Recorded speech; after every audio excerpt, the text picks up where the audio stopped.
एक लड़की गेम खेल रही थी, तभी एक जादुई क्यूब चोरी छुपे उसके पास आया और उसे हल्के से छू लिया। लड़की ने रुककर देखा कि उसके पास एक अजीब सा क्यूब रखा हुआ है। उसने क्यूब उठाकर उसे उलट पलट कर देखना शुरू कर दिया। थोड़ी देर में उसने पहली पीली साइड को पूरा कर दिया। लड़की को मजा आने लगा और उसने दूसरी साइड भी पूरी करने की कोशिश की, लेकिन जैसे ही वह दूसरी साइड बनाती, पहली वाली गड़बड़ हो जाती।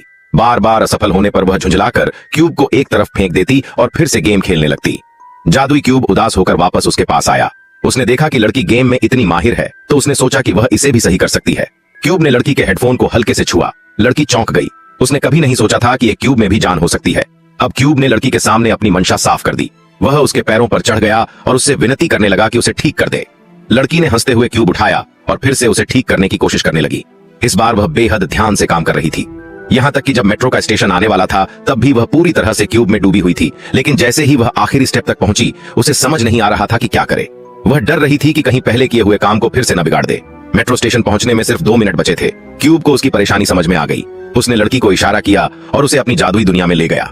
वहां उसने क्यूब को हल करने का आखिरी तरीका लड़की को सिखाया, जैसे किसी को तरबूज काटना सिखाते हैं। अचानक लड़की को होश आया। अब उसके दिमाग में पूरी प्रक्रिया साफ थी। उसने जल्दी जल्दी क्यूब को घुमाया और स्टेशन आने से ठीक पहले उसे पूरा कर दिया। लड़की की आंखों में चमक थी। वह क्यूब को देखती रही मानो उससे कोई तारीफ की उम्मीद कर रही हो, लेकिन क्यूब बिल्कुल शांत था, जैसे उसमें अब जान न हो। थोड़ी निराश होकर लड़की ने क्यूब को सीट पर रख दिया और मेट्रो में चढ़ गई।